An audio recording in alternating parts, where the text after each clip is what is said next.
many of you are homeschooling for the first time this year, so we wanted to help you out and give you our top 5 recommendations of what you need to do to get started with homeschooling this year. So I'm Tina. And I'm Kelly. And together we have over a couple decades of homeschooling experience. I have 8 children. I have 5. Sometimes we forget those things. When you foster, it depends on the day of the week as to how many children you have, but currently I have 5. Okay. We first want to let you know how we started on our own homeschooling journeys. So Kelly, do you want to start? Sure. I was talking earlier with Tina and tried to think of what was the start of my homeschooling journey, and I started officially homeschooling my son in 1st grade.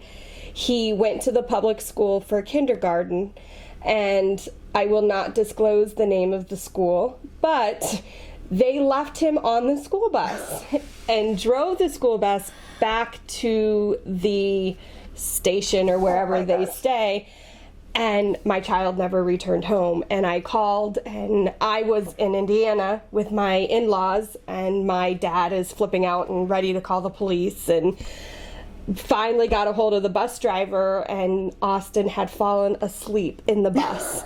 And they did not see him until they were back at the station.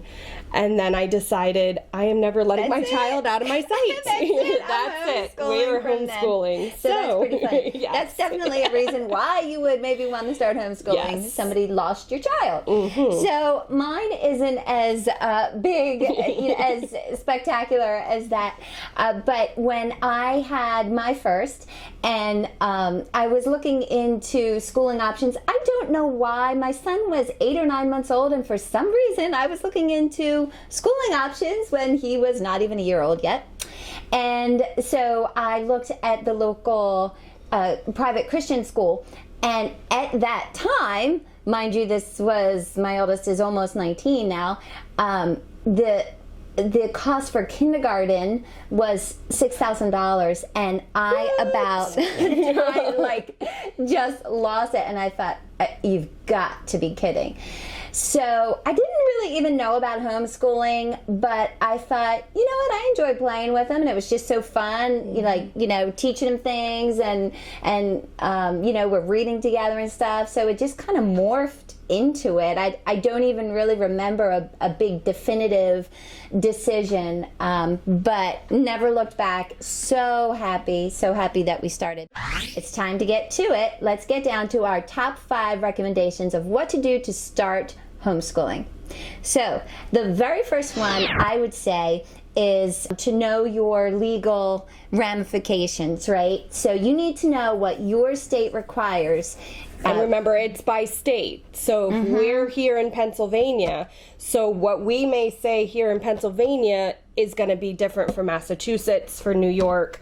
So know what your state says. Yeah, that's right. There is a great website, HSLDA, which stands for Homeschool Legal Defense Association, is really a wonderful website, a great place to get started. It gives you the ins and outs of each state. You go on the website, you find your state, they tell you all the legalities of your state. They are phenomenal at answering questions. They really are.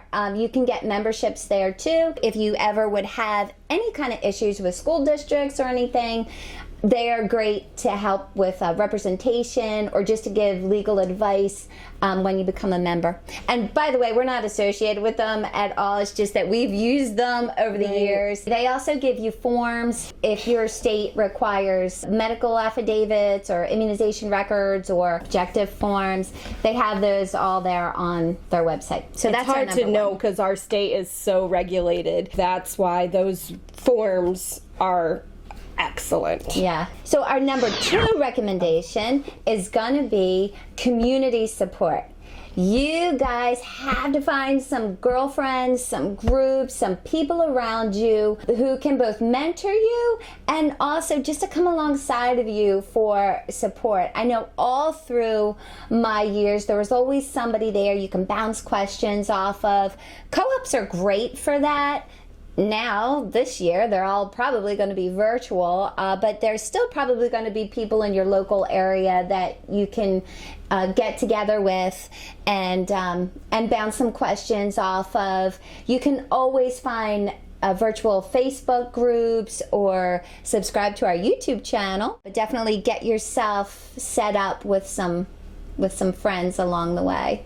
You need that person that as the yellow school bus drives by and you're ready to pull your hair out, that you can call and say, Tina, I'm ready to put them on the yellow school bus. Tell me again why I'm doing this. Tell me again why. I'm making the right decision. And you are. You are making the right decision. You just need that support, because there will be days. There will be days when that yellow school bus, your kids will stand in the window and say, take me! But we are working on the heart, and that is going to be so much more important. I like to say, is homeschool challenging? Absolutely, it is. But you know what? So is motherhood. And you got this. You got over it. You're a great mom, so you can do this. So. I love that. Yep. So our number 3 recommendation is to start a plan. You can do this a couple of different ways. There's lots of different homeschool planners out there. You could just Google homeschool planner and find some. Some people like to do it digitally, whether it's on an Excel spreadsheet or Sheets if you're a Mac user. There's some old timers who like to do just paper and pen and write everything out. But a plan does not have to be big and involved. It can be simple. One of my biggest things during my homeschooling the earlier years is always, you got to focus on reading, writing, and arithmetic. And I know that sounds so traditional, but it's so true. Don't get up in arms if you can't figure out the exact science curriculum for your 5-year-old, because we all know they all do it on their own anyway. They get into your kitchen, they get everything out, they play with their slime, and they're learning scientific concepts. If you don't have an actual curriculum, don't sweat it. Reading, writing, and arithmetic, definitely for those young ones. Do start to plan it out as they get older. Do you have anything to say? I do. I think remembering what works for me doesn't work for Tina. And what works for Tina may not work for the next person, and that's okay. And so when you build these communities and you see that mom that's amazing with crafts and they will be and they'll have their morning baskets and they'll have all these wonderful things that work for their one child. You may have 5 children, you may have 8 children, you may have 1 child. And what is going to work for that mama with 1 child and her plan is amazing for her and that 1 child. And what works for me and my 5 children may look much different, but that doesn't mean it's wrong. Yeah.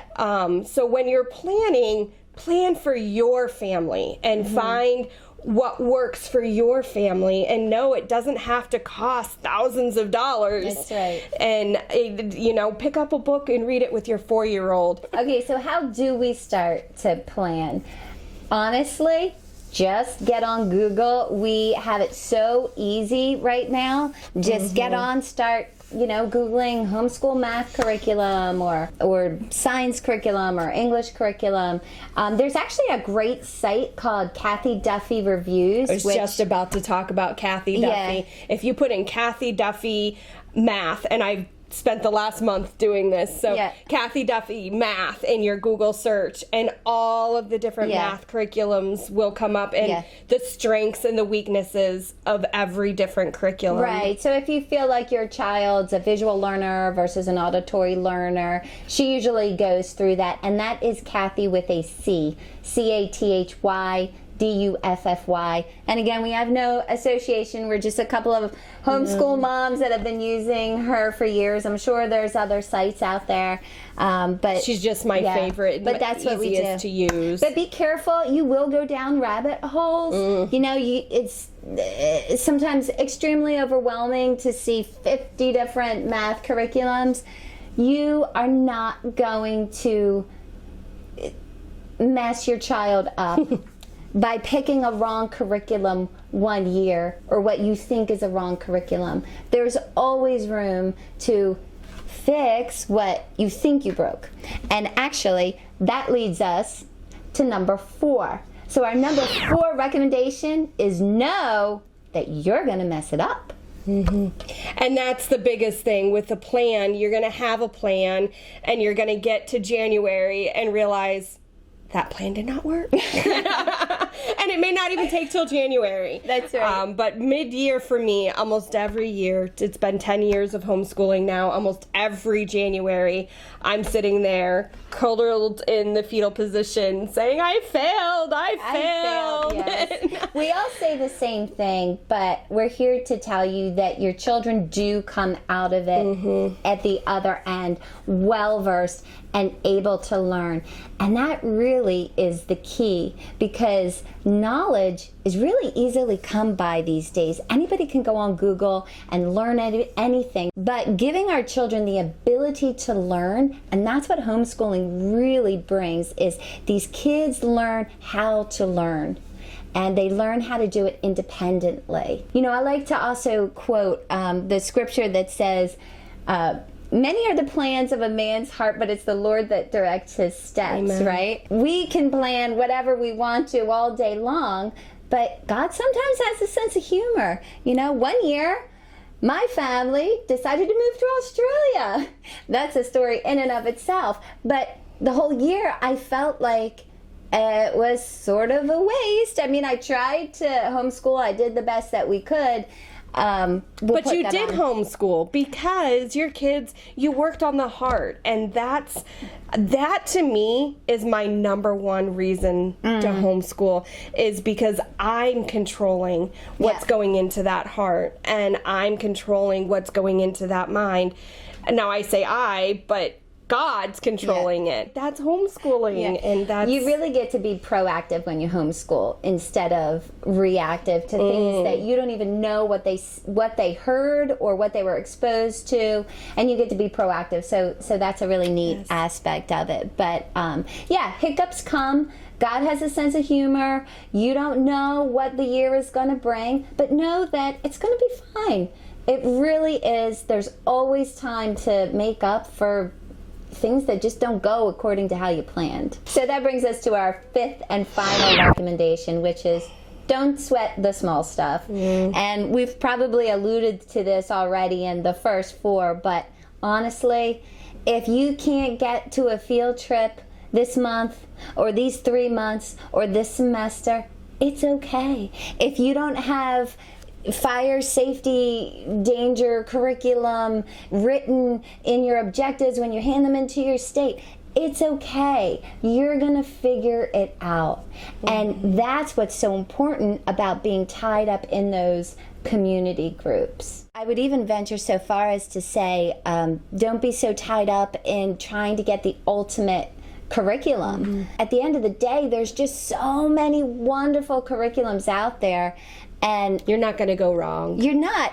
It's not the curriculum that's going to jump off the page into your child's heart. It's you helping them learn it. And that's what we're here for. We're going to bring you helpful tips along the way. So subscribe to our YouTube channel. We'll be right alongside you. God bless. Thank you so much. We'll see you soon.